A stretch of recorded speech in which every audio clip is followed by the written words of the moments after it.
സ്വിറ്റ്സർലൻഡിൽ വായ്പയ്ക്കും നിക്ഷേപത്തിനുമൊക്കെ പലിശയില്ലാത്ത സ്ഥിതിയായി. Swiss national bank പലിശ നിരക്ക് 0 പണപ്പെരുപ്പവും ഫ്രാങ്കിന്റെ മൂല്യവും കുറഞ്ഞു. ആഗോള അനിശ്ചിതാവസ്ഥകൾക്കിടയിൽ സമ്പദ് വ്യവസ്ഥ പിടിച്ചു നിർത്താൻ കൂടിയാണ് ബാങ്കിന്റെ നടപടി.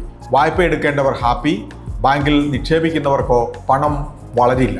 ഓഹരി, റിയൽ എസ്റ്റേറ്റ്, സ്വർണ്ണ നിക്ഷേപങ്ങൾ ആദായകരം. കയറ്റുമതിക്ക് പ്രോത്സാഹനം, ഇറക്കുമതി ചെലവേറും. ഒരാഴ്ചയായി സംഘർഷത്തിൽ പുകഞ്ഞ് പശ്ചിമേഷ്യ. ടെൽ അവീവിലെ സ്റ്റോക്ക് എക്സ്ചേഞ്ച് കെട്ടിടത്തിൽ ഇറാന്റെ മിസൈൽ ആക്രമണം. ഇസ്രായേൽ ആക്രമണം ശക്തമാക്കി. ഏറ്റുമുട്ടൽ കനക്കുമ്പോൾ ഓഹരി വിപണികൾക്ക് ഇടിവ്, സ്വർണത്തിന് കയറ്റം. ഗൾഫ് വിമാന ടിക്കറ്റ് നിരക്കുകളിൽ കുതിച്ചുകയറ്റം.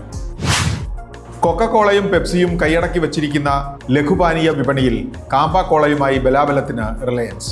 8,000 കോടി രൂപയുടെ കൂടി നിക്ഷേപമാണ് അംബാനി നടത്തുന്നത്. 5 വർഷം കൊണ്ട് ഇന്ത്യയിലെ ലഘുപാനീയ വിപണി 1.47 ലക്ഷം കോടി രൂപയുടേതാകുമെന്നാണ് കണക്ക്.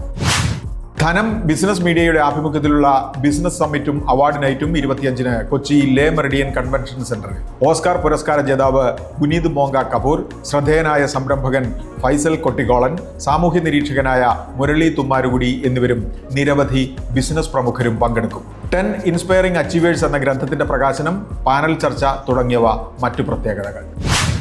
മുംബൈയിലെ ഡാറ്റാ സയന്റിസ്റ്റ് മോനിഷ് ഗോസാറിന്റെ കുറിപ്പ് വൈറൽ. യഥാർത്ഥ കെണി പണപ്പെരുപ്പമോ നികുതിയോ അല്ല, 10 ലക്ഷത്തിന്റെ കാറാണ്.